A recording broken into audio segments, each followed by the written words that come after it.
ক'ত আহিছা ৰয়িং stone hill resort নদীখন দেখাব দিছে ধুনীয়া ছানছেট পাথৰ কালেকশ্যন কৰিছে পাথৰ কালেকশ্যনখিনি দেখাই দিয়াচোন তুমি ই ঘৰলৈ লৈ যাব বোলে এইখিনি ব্লেক হোৱাইট বা সৰুতে একে দিয়া তুমি ধুনীয়া পূৰা শ্বাইনিং আছে দেই পূৰা খেলিছে আমাক গ'লো ৰিজৰ্টখন অকণমান দেখাই দিব দেই গ'লো অঁ এই বোলে ভিউটো চাওক পাহাৰ কৰিছোঁ আমি আছোঁ ইয়াত খাজানা বিচৰা জেগাটো এইটো বোলে এই সোণখিনি বাগৰি আহিছে সি পাথৰ কালেক্ট কৰিছে খাজানা মাকো বিচাৰিছে নেকি আমিৰ বনি যামচোন আমি এনেকে খাজানা পাই থাকিলে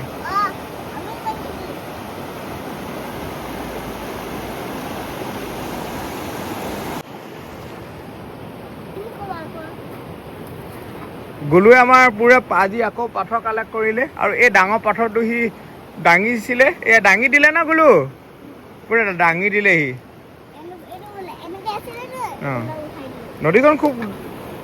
ধুনীয়া হয় কিন্তু ইয়াত যি টি খাই প্লাষ্টিক চাষ্টিক পেলাবলৈ আৰম্ভণি কৰি দিলে আৰু এইবোৰ প্ৰায় আমাৰ অসমৰ মানুহে হ'ব লেতেৰা কৰা অৰুণাচলৰ মানুহ ইমান লেতেৰা নহয় দিয়া আহা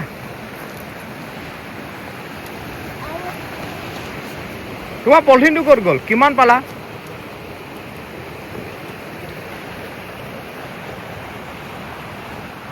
এইখিনি কলৰ পুলি এটা পালে কি পালে জানো হ'ব সেইটো নালাগে উলিয়াবলৈ অঁ এইটো এটা পালে ষ্টেণ্ড কাভাৰ পৰি থাকিছে খাজানা বিচাৰোঁতে খাজানা পাই গ'ল ব'লা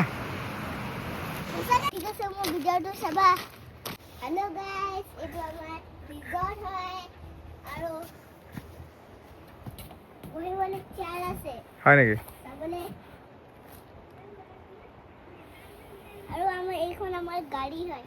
ইয়াত আহিছিলা তাৰপৰা এইটো ভালকৈ দেখাই দিয়া টেণ্টটো আৰু বেলেগ টেণ্ট চোৱা ভাল লাগিছে ভিউটো সেই ফটো মাৰিছিলে যে সেইটো দেখাই দিয়াকৈ বোলা ফটো ভিউ পইণ্ট দেখাব এতিয়া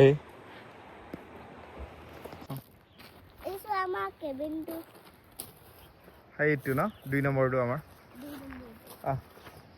ইয়াত আমি কালি খোৱা অৰ্ডাৰ দিছিলোঁ আৰু আমি কেবিনত খাইছিলোঁ ন বোলো তো দেখাই দিয়া তুমি ক'ত ফটো মাৰিছিলা কালি ধুনীয়াই বাৰু দিনত ভাল একচুৱেলি ৰাতি যিমান লাইট দিব লাগিছিলে দিয়া নাই চ' সেইটোৱে ইয়াত নিগেটিভ হয় তো বাকী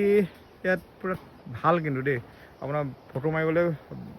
মজা হয় গা চা ধুব পাৰে গৰম দিনত এতিয়াতো বহুত ঠাণ্ডা হয় কিন্তু লাইটনিংটো ৰাতি দৰকাৰ হৈছিলে লাইটিং নথকাৰ কাৰণে অলপ নিগেটিভ পইণ্ট মানে ভালকৈ নিগেটিভ পইণ্ট নহ'লে আপোনাৰ ইয়াতে বৰ ধুনীয়া হয় আমি ক'ত খাইছিলোঁ দেখাই দিয়া অঁ ইয়াত খাইছিলোঁ কালি চ' কেবিন লৈছিলোঁ আমি গুৰুৱে ইয়াৰ পৰা যাবই বিচৰা নাই তো তাৰ মেইনলি ভাল লাগিছে এই পাহাৰবোৰ বোলে এইখন নদী আমি ইয়াত ষ্ট'ন কালেক্ট কৰিছিলোঁ ন গ'লো অঁ চ' গোটেই ৰিজৰ্টখনে ধুনীয়া হয় এইখন হৈ গ'ল কি নাম এইখন হৈ গ'ল ষ্ট'ন হিল ৰয়িঙত থকাখন ধুনীয়া হয় কিন্তু ৰাতি লাইটবোৰ ইম্প্ৰুভমেণ্ট কৰিব লাগিব তো ইয়াৰ মালিকে কোনোবা ষ্টাফে চাই আছে তো ইনফৰ্ম কৰি দিব যাতে আমি এটা পইণ্টহে দেখাব পাৰোঁ যে আৰু কিমান ভাল লাগিব পাৰে ন গছ গছনি ৰুইছে সেইকাৰণে আৰু 3-4 বছৰ পিছত আৰু ধুনীয়া হ'ব এইডোখৰৰ পৰা খুব ধুনীয়া এটা ভিউ এটা আহে কাৰণ ইয়াৰ পৰা নদীখন খুব ধুনীয়াকৈ দেখি থাকে আৰু পাহাৰবোৰতো সদায় থাকেই মই বাৰিষা দিনত কেনেকুৱা হ'ব নাজানিছোঁ এইফালে খুব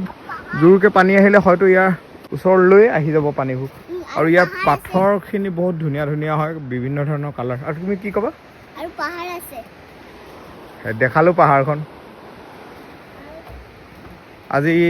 কলপুলি জংঘলী কলপুলি লৈ গৈছে ফুল হিচাপে ইয়াত আমি খানা অৰ্ডাৰ দিছিলোঁ আহা গোটেই অল টুগেডাৰ এইখিনি বৰ ধুনীয়া কিন্তু গৰম দিনত এটা ভয় আছে এই ওপৰ চুক বগা বগা বৰফ যেন লাগে কিন্তু নহয় এইবোৰ পাথৰ খহি আহিছে মানে কি হ'ল গছ যেতিয়ালৈকে থাকে সেইটো জেগাত আপোনাৰ পাহাৰখন ঠিকে থাকে যেতিয়া গছ চছবোৰ এৰি যায় বৰষুণ বেছিকৈ দিয়ে এটা লেণ্ডশ্লিপ হয় এইটো খহি যায় এইটো অলপ বেয়া ভয় হয় আৰু কাৰণ যদি ঘৰবোৰ যদি থকা ঘৰবোৰ ওচৰত থাকে হয়তো ভয় এটা আছে কিন্তু বাকী বৰ ধুনীয়া চাওঁ তুমি আৰু ইয়াত আহিবা নাই মা ক'ত আছে ই খুব অৰেঞ্জ খালে ডাম্বুক গৈছিলে ই পূৰা অৰেঞ্জ লৈ ল'লে প্ৰায় 200 মান অৰেঞ্জ কিনিছে ই এতিয়ালৈকে চাগে ইয়ে চাগে খালে দেই বহুত খালে গুটি কালেক্ট কৰিছে বোলে সি নাৰ্চাৰীত লগাব বোলে চ' বিজনেছ মাইণ্ডেড তুমি আৰু কি পালা অথনি পাথৰ বিচাৰোঁতে অঁ দেখাব নালাগে কৈ দিয়া অ'কে Bye bye.